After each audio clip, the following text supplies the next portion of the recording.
Hello everybody, this is the resident view of Flarow. So we are showing it for the dashboard for the month of October. It will show you your current maintenance bill that is raised and the utility bill that is raised, and this is the total amount that is due. So you have a pay button over here, so you can click on pay and it will take you to the payment. As you can see, this person over here has a lot of pending dues for more than 3 months. So you can go and click on proceed to pay. Proceed to pay will take you to our external payment gateway.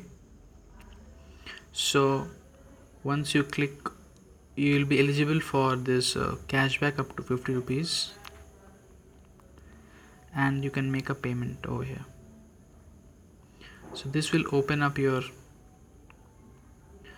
payment gateway, and you have option to select from a wide range of options like cards,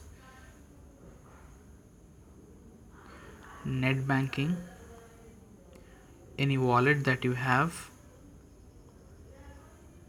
or even UPI. So right now we will not be making any transaction.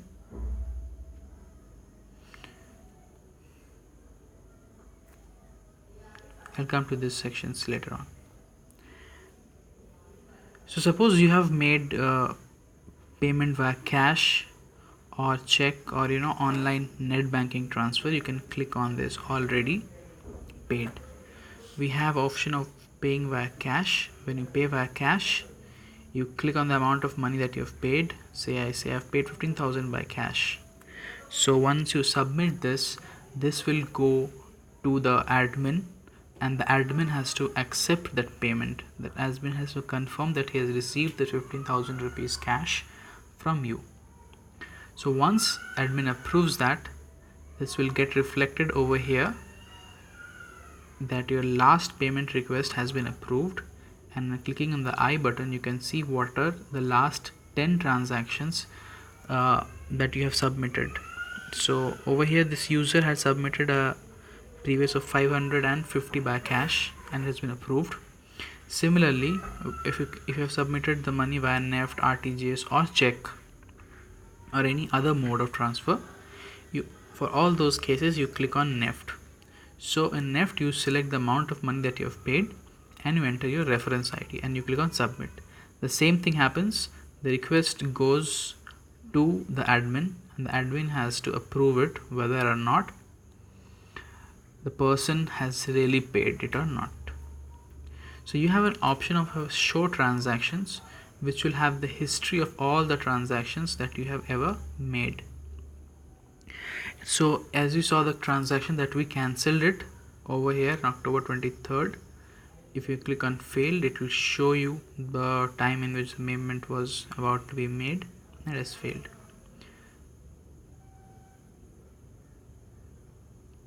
So this transaction history page has all the successful and the failed transactions both.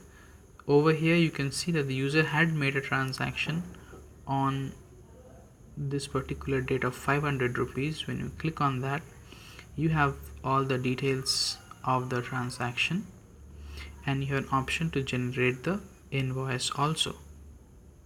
I will come to this section a little bit later, but before that I would like to show you other sections of the app.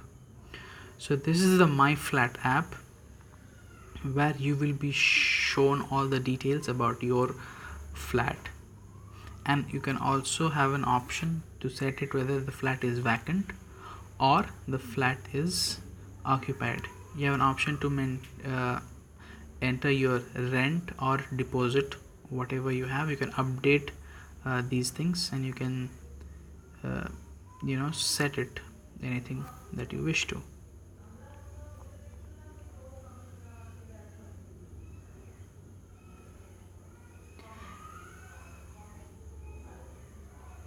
Next we come to flats.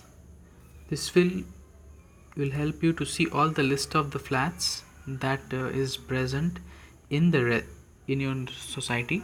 It will also help you to see which flats are vacant, which flats are occupied, and who are the tenants. This is more like a directory of the whole society. You have an option of search by block or flat number. You can search via only the block number, or you can search via the flat number, either or. Next we have the tickets. So if you feel that there is some issues that is needs to be addressed, then you can raise a ticket over here. It's very simple. You just click on create ticket. You select which category the ticket is of. We have a whole range of categories from electrical, carpentry, plumbing, and a lot of things. If your category doesn't fit of any of these, you have option of selecting others and defining your title. What is the title? Suppose in this case I will just check with plumbing and say water is leaking. So you have option to mention the details.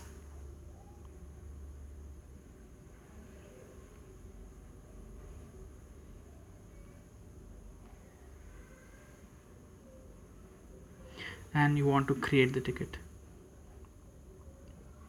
The ticket has been successfully created, and you can see it's in a pending status.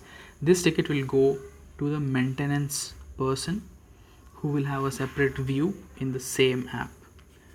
So once if you feel like something is missing and you want to edit the ticket, you have option of editing the ticket as well. And if you know that the issue has been solved, and you have option to close the ticket. So once you close the ticket, you can see this in the completed status. But somehow feel that the same issue has reoccurred again, you have option of reopening it. So this was all about the ticket section. Next we move on to the notice board. So notice board is a section where you will see all the notices with the society administration or society management has raised. You can click on this three dot over there, and this will show you the notice in details. Next comes the forum. So forum will have all the details of the discussion that the society residents are having. You can add your own discussion, or you can comment on any of the existing discussions, just like a Facebook status that you comment on. Similarly, the option of appreciating the post or not appreciating the post, up to you. You have a plus symbol over here in the lower right corner. On clicking that, it gives you an option of creating any discussion, starting any discussion. So you have a whole range of categories to select from. Suppose you go for recommendation.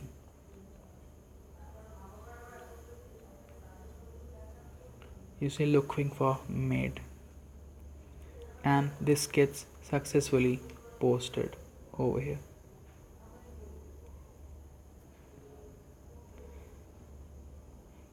You can search via these tags. You want only the recommendations, you can see it over here.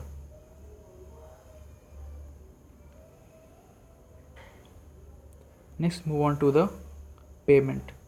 So this is the part that I already showed you before, where you pay your whole dues to the admin. All possible payment modes are supported: credit card, debit card, UPI, wallet, Paytm, net banking, everything is supported. And then you have the transaction history. So suppose you have made a successful payment, I say over here 5,100 rupees you have made a payment. So you click on this and you want to generate the invoice. So you click on invoice, and this is going to generate the invoice in a PDF format. This might take a few seconds. So as you see over here, the PDF has